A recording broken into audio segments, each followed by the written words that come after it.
ఇక్కడ తాళబెట్ట అంటారు ఇది.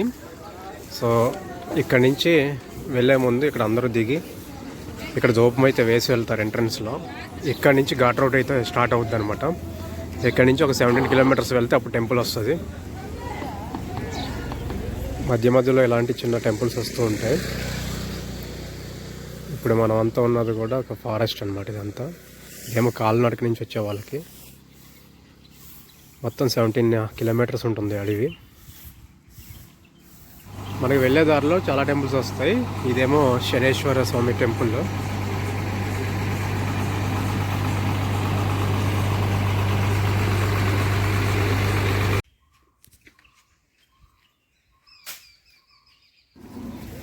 పైకి వస్తే మనకి ఇక్కడే మొత్తం పార్కింగ్ అండ్ అలానే కొబ్బరికాయలు అలాంటివన్నీ దొరుకుతాయి.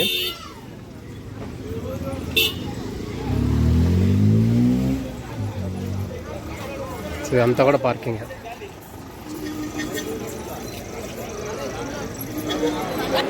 ఇక్కడంతా కూడా సత్రంలా అనమాట. అంటే ఇది అందరూ వచ్చినప్పుడు పడుకోవడానికి ఇలా వేశారు. చాలా పెద్ద షెడ్ ఇది. కొంతమంది నైట్ వస్తారు కదా, నైట్ వచ్చిన వాళ్ళంతా ఇక్కడ పడుకుంటారనమాట. చూడండి ఎంతమంది ఉన్నారు.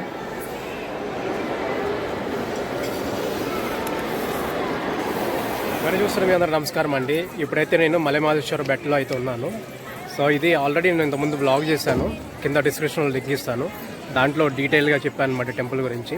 అలానే రీసెంట్గా మీరు ఎవరన్నా వీరప్పన్ వెబ్ సిరీస్ నెట్ఫ్లిక్స్లో కానీ లేదా G5లో కానీ చూస్తుంటే ఈ ఎంఎంఎల్స్ గురించి దాంట్లో చాలానే చూపిస్తారు.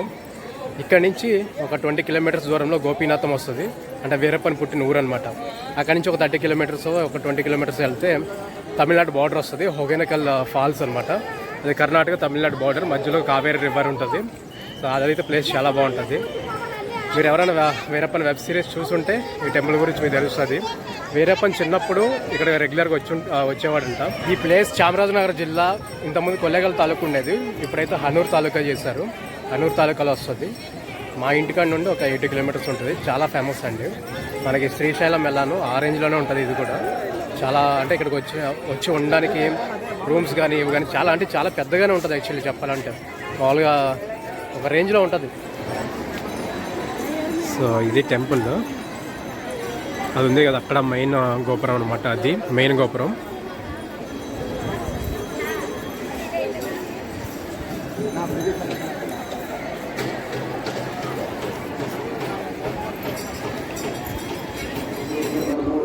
మేమైతే 250 రూపీస్ టికెట్ తీసుకుని వచ్చాం లోపలికి. లేదంటే అలా లైన్లో రావాల్సి ఉంటుంది, చాలాసేపు పట్టిద్ది. అండ్ అలానే ఇక్కడ వదలరు, లోపలికి వదలరు. మన ఇలా ఇంత ఫ్రీగా లోపలికి రాలేము. టికెట్ తీసుకుంటే కొంచెం అలా ఫ్రీగా ఉంటుంది.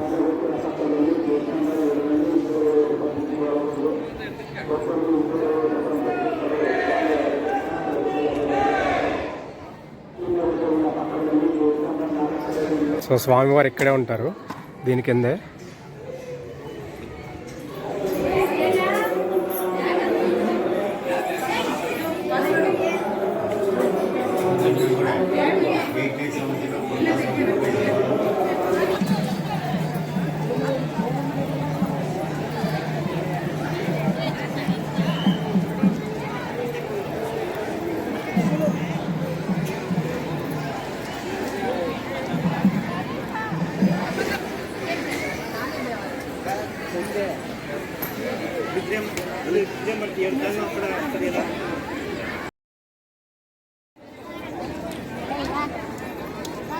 సో పైన బసవేశ్వర ఉంటారు.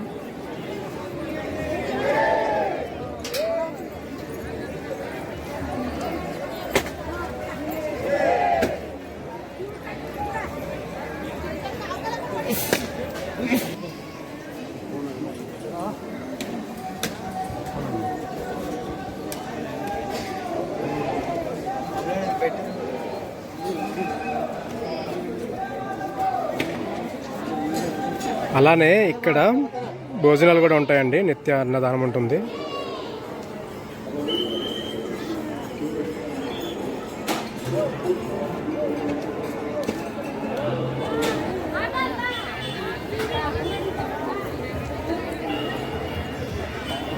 ఇక్కడ నిత్య అన్నదానం జరుగుతుందండి. టైం అయితే మార్నింగ్ 9 అవుతుంది. మేమైతే బ్రేక్ఫాస్ట్ చేయలేదు, ఇక్కడే చేస్తున్నాం. ఇక్కడే ప్రసాదం కూడా పెడతారు.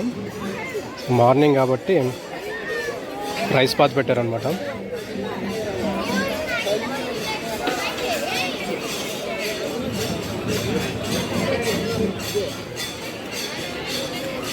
మనకి ప్లేట్ ఇచ్చారు కదా, తిన్న తర్వాత మన ప్లేట్ మనమే కడిగేసి నీట్గా కడబెట్టాలి. సోప్ కూడా ఇస్తున్నారు కడగడానికి.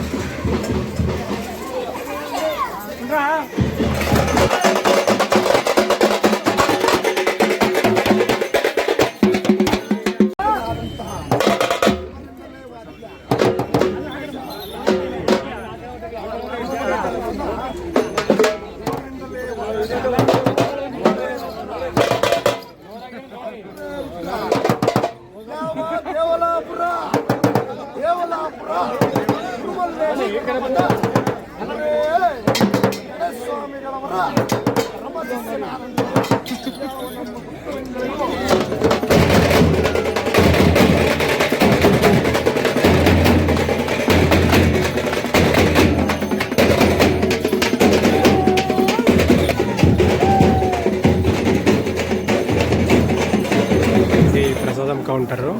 లడ్డు 25 రూపాయలు. కలిసక్ర అంటారు, అంటే స్ఫటిక బెల్లం అనమాట, అది 20 రూపాయలు. అలాంటి తీర్థం 10 రూపాయలు. టికెట్ తీసుకుంటే అక్కడ లడ్డూలు ఇస్తారు.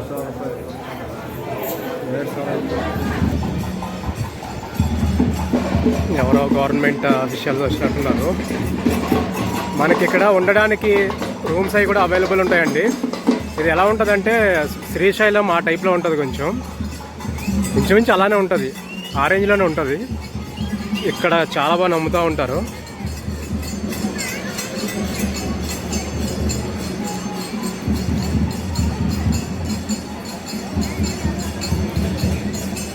పైన బస్సులు కనపడతాయి కదా, ఆ బస్సుల ముందు నుంచి ఒక దారి ఉంది. అటు వెళ్ళిపోతే గోపీనాథం వస్తుంది. ఇంకా కొంచెం ముందుకు వెళ్తే హోగనికల్ ఫాల్స్ అనమాట. సో ఇప్పుడైతే మేము వెళ్ళిపోతున్నాం. వీడియో నచ్చినట్లయితే లైక్ చేయండి. Thank you so much for watching. అక్కడ మాదేశ్వర స్వామి విగ్రహం ఉంది కదా, ఇక్కడ ఏం చూస్తే అలా ఉంది. దగ్గరికి వెళ్ళి చూస్తే ఆ పులి గోరంత కూడా ఉండం మనం, అంత పెద్దదనమాట.